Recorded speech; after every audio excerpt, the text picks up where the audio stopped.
เกิดอยู่ทางเวียงได้ย้ายมาอยู่ที่หลายปีแล้วอ่านบ่เห็นบ่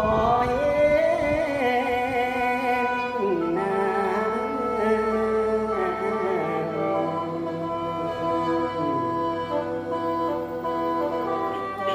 โอ้น้อ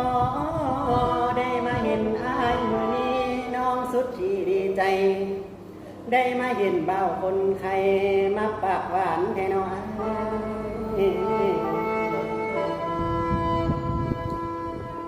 โอ้ดอยินแต่สายเบากองบักเย้าสาวคนไข้สันบ่อันสายเอ้ยสาวมาน้องหูแล้วว่านั้นมีเมียสันบ่สายเอ้ยคันแม่เป็นจังสันน้องสุดที่เครื่องใจบ่อยากมีปัญหากับเมียใหญ่ของสายดี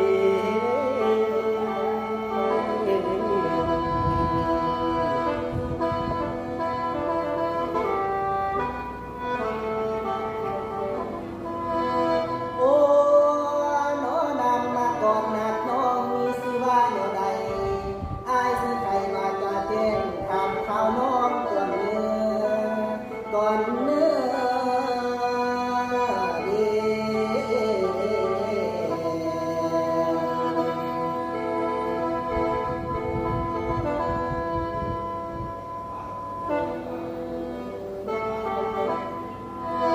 โอ้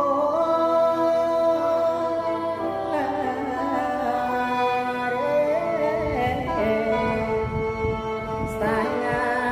มงาม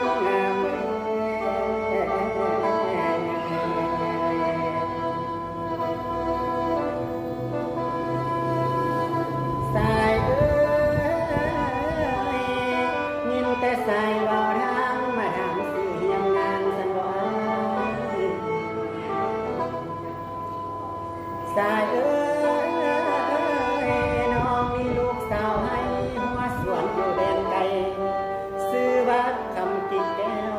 นางน้อยลูกพวกนางพ่อแม่นาง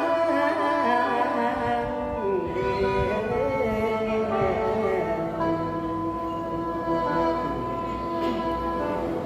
สายเอ้ย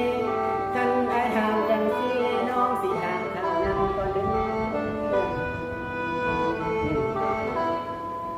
สายเอ้ยคันไอ้มาทางบกน้องสิถามหางนาคันไอ้มาทางน้ำสิถามข้าวปลาทางคุณของอ้ายสายเอ้ยอ้ายแม่นลูกสายไผน้อให้ที่น้องปั้นหล่อจึงมาขออย่าบ่ว่าจานี้จังเป็นปานสายงาม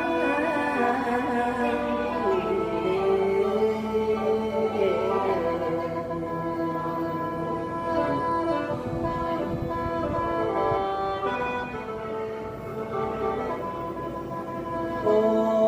น้อนำมาก่อนอายมีสิว่าแหลกกีอายมาจากสยามบุรีเดินคำแพงเดิน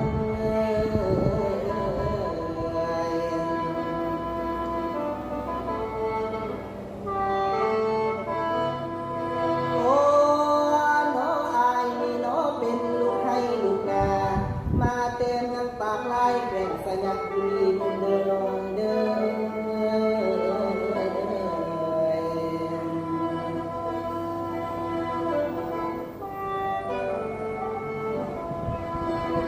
โอ้น้อคันว่าน้องน้อนั้นทำข่าวอายกับสิตอบ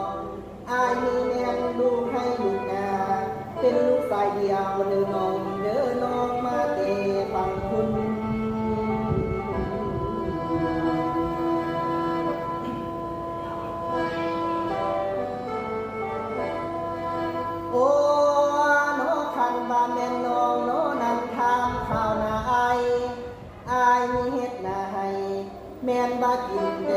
นอน้องน้อพิมพ์เป็นอีกกับเขา